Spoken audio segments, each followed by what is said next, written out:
राम के फरिश्ते। नमस्कार दोस्तों, मैं आपका दोस्त, आपका मित्र सागर राजपूत।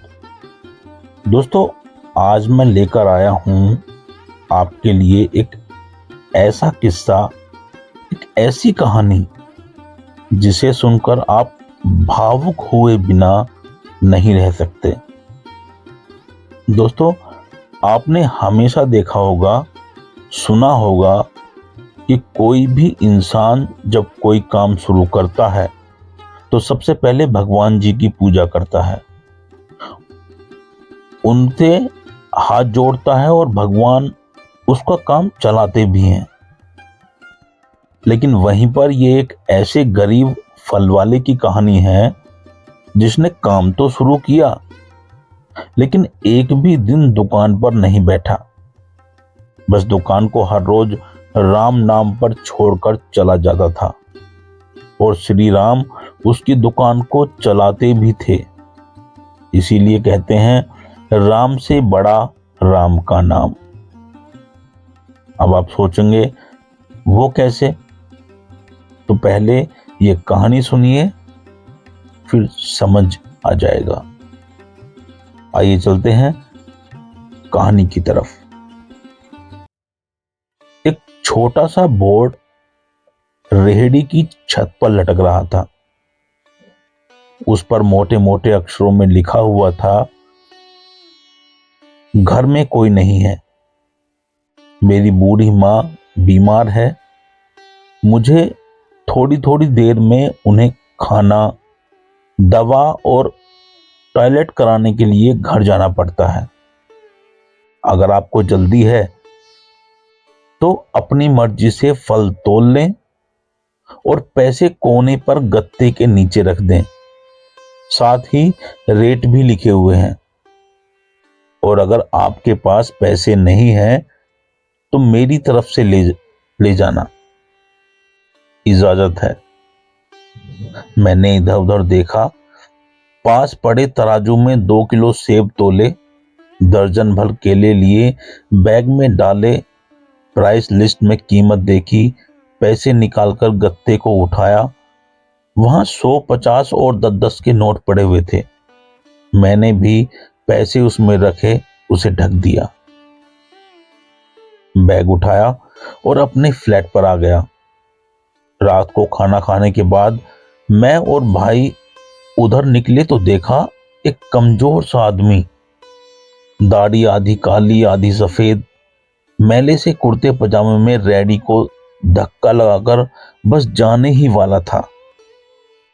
वह हमें देखकर मुस्कुराया और बोला, साहब फल तो खत्म हो गए। मैंने उसका नाम पूछा तो बोला, सीताराम।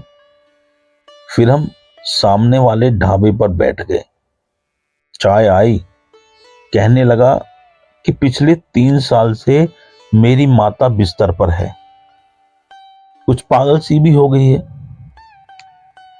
और मेरी कोई संतान नहीं है।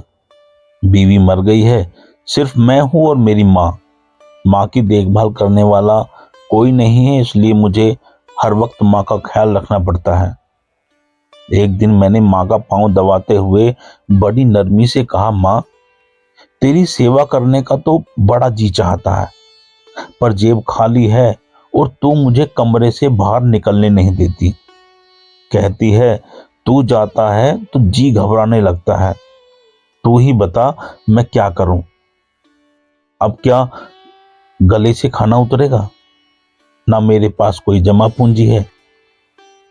ये सुनकर मां ने हांफते कांपते उठने की कोशिश की। मैंने तकिए की टेक लगाई। उन्होंने झुर्रियों वाला चेहरा उठाया, अपने कमजोर हाथों को ऊपर उठाया, मन ही मन राम जी की स्तुति की। फिर बोली, तू रेहड़ी वहीं छोड़ आया कर, हमारी किस्मत में जो भी कुछ होगा हमें इसी कमरे में बैठकर मिलेगा। मैंने कहा, माँ क्या बात करती हो? वहां छोड़ आऊंगा तो कोई चोर उचक्का सब कुछ ले जाएगा। आजकल कौन लिहाज करता है और बिना मालिक के कौन खरीदने आएगा? कहने लगी, तू राम का नाम लेने के बाद रेहड़ी को फल से भरकर वहीं छोड़कर आ जा।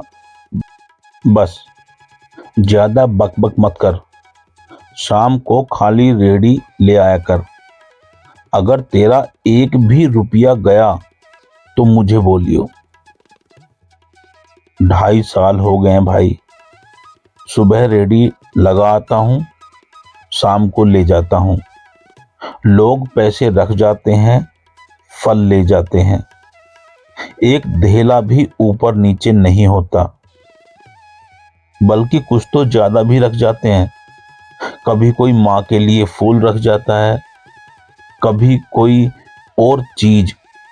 परसों एक बच्ची पुलाव बनाकर रख गई, साथ में एक पर्ची भी थी अम्मा के लिए। एक डॉक्टर अपना कार्ड छोड़ गए, पीछे लिखा था माँ की तबीयत नाजुक हो तो मुझे कॉल कर लेना, मैं आ जाऊंगा। कोई खजूर रख जाता है। रोजाना कुछ ना कुछ मेरे हक के साथ मौजूद होता है। ना माँ हिलने देती है, ना मेरे राम कुछ कमी रहने देते हैं। माँ कहती है तेरे फल मेरे राम अपने फरिश्तों से बिकवा देते हैं। आखिर में बस इतना ही कहूंगा भाई साहब कि अपने माँ बाप की सेवा करो और फिर देखो दुनिया की कामयाबियां कैसे हमारे कदम चूमती हैं। अच्छा भाई, अब मैं चलता हूं। माँ की दवाई का टाइम हो गया है। नमस्ते। तो दोस्तों, अगर कहानी पसंद आई हो तो चैनल को सब्सक्राइब जरूर कर लें और ज़्यादा से ज़्यादा शेयर करें। धन्यवाद।